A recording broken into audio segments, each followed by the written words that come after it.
नमस्कार मित्रांनो, मी प्रदीप खुंदे स्वागत करतो तुमचं टेक एस्पायर यूट्यूब चॅनलमध्ये।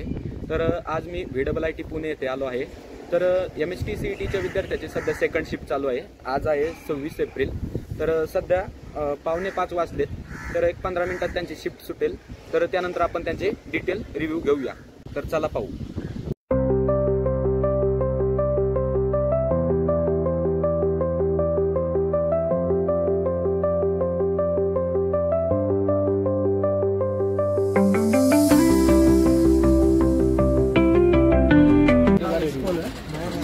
आज CETचं पेपर फिजिक्सचं खूप सोपं होतं, केमिस्ट्रीचं पण खूप सोपं होतं, पण मॅथ्स टफ आणि थोडंसं लेंदी होतं मॅथ्स। टाईमचं खूप कमी होतं maths compare to other shifts. मला वाटतं की हे शिफ्टचं मॅथ्स थोडंसं अवघड केलं होतं। आणि टाइम मॅनेजमेंटबद्दल काय सांग?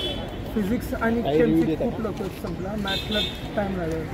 ओके, आणि तू प्रिपरेशन कसं केलं होतं? म्हणजे ऑनलाईन मी फिजिक्सवाला की माझं ऑफलाईन क्लासेस पण होते, तर मी ते मॅनेज करून केलं। किती मार्क्स एक्सपेक्ट करतो? आता 105 तर मिळू शकतात, 105 त्याच्यावरती पण पडू शकतात।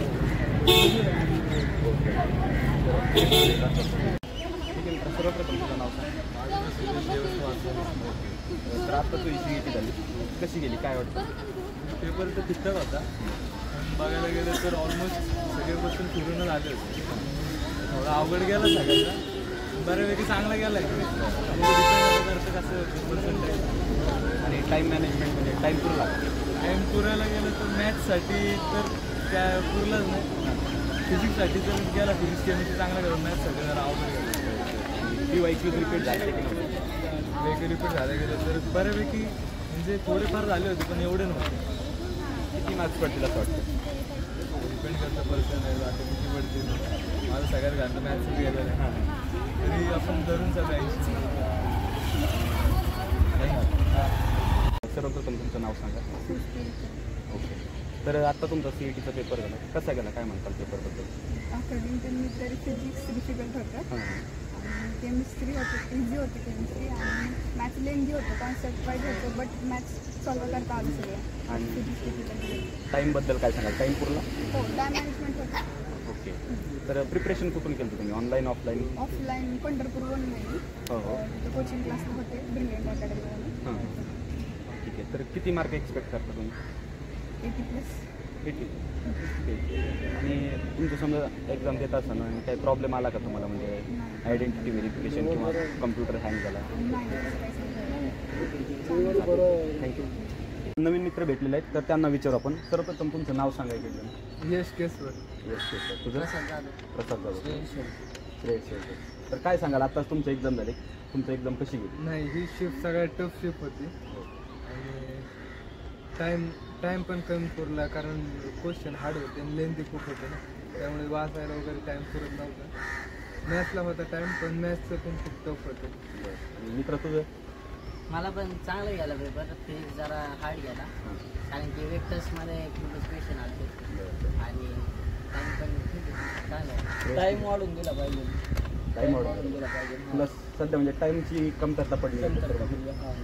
आणि बाकी म्हणजे कॅल्क्युलेशन झालं बरोबर होतं, फक्त टाईम जरा नाही का अजून थोडा वाढून दिला पाहिजे। पेपर तसा टफच होता, पण टाईम नाही का अजून वाढून दिला पाहिजे थोडा। पर्टिक्युलर मॅथबद्दल काय सांगाल तुम्ही?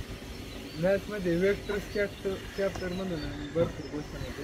इंटिग्रेशन पण त्यावर वेटेज कमी होते, आणि रिपीट क्वेश्चन झाले नव्हते।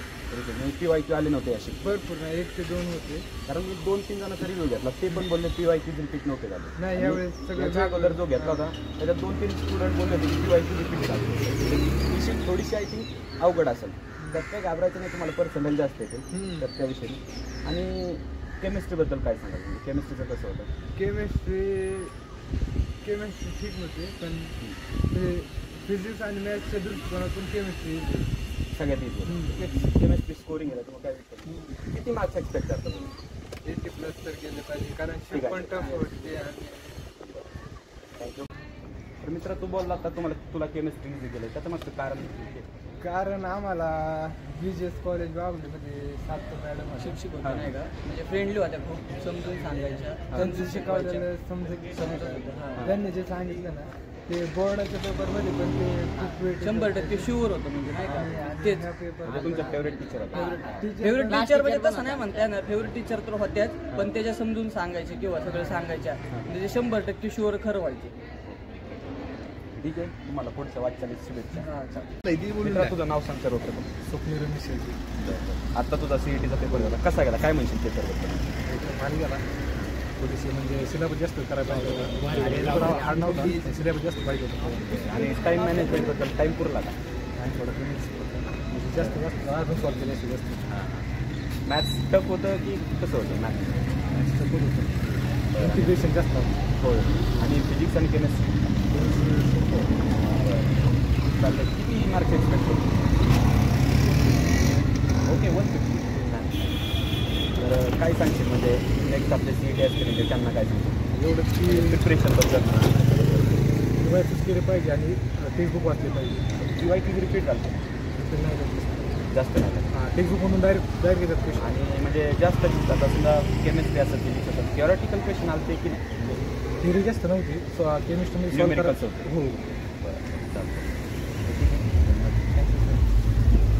ठीक आहे मित्रांनो, तर आताच आपण बऱ्याच मित्रांचे रिव्ह्यूज पाहिले. तर सगळ्यांचं म्हणणं असं आहे की बाबा ही जी आपली 26 एप्रिलची जी शिफ्ट होती सेकंड शिफ्ट ती थोडीशी टफ होती. त्याच्यात आता जे आपल्याला मित्र भेटले 3 तर त्यांना केमिस्ट्री इझी गेलं आहे पण फिजिक्स असेल किंवा त्याच्यानंतरनं मॅथ असेल तर याच्यात त्यांना प्रॉब्लेम आलेत. आणि एक महत्त्वाचा प्रॉब्लेम आला मुलांना तो म्हणजे काय तर टाईम मॅनेजमेंट. मुलं म्हणजे ठीक आहे मुलांना कॅल्क्युलेशन्स असतील खूप सारे आहेत ना. आता फिजिक्स आणि केमिस्ट्रीचे 100 क्वेश्चन्स तुम्हाला 90 मिनिटात सॉल्व करायचे बरोबर. म्हणजे एका क्वेश्चनला साधारण 1 मिनिटसुद्धा भेटत नाही आहे. तर टाईम मॅनेजमेंटला थोडासा इश्यू येतो आहे मुलांना.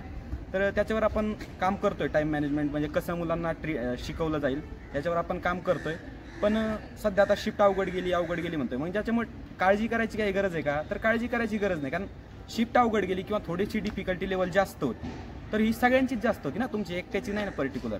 तर मग याचं नक्की आता मग तर जे पर्सेंटाईल आपले येतील तर त्याच्यात एक कवर होऊन जाईल. ठीक आहे, तुम्हाला जर शिफ्ट मार्क्स थोडे कमी मिळले तर त्याच्यानंतर तुम्हाला पर्सेंटाईल जास्त मिळण्याचे चान्सेस आहेत. म्हणजे अवघड शिफ्ट्समध्ये मी तरी ऑब्झर्व केलं आहे. मी आता मागच्या 2 वर्षापासून समजा CETची काउन्सिलिंग असेल किंवा CETवर वॉच ठेवतो आहे की जी शिफ्ट समजा मुलांना अवघड जाते तर तिचे पर्सेंटाईल नक्कीच बूस्ट होते. त्याच्यामुळं तुम्हाला काळजी करण्याचे काही कारण नाही. ठीक आहे मित्रांनो, धन्यवाद व्हिडिओ पाहिल्याबद्दल.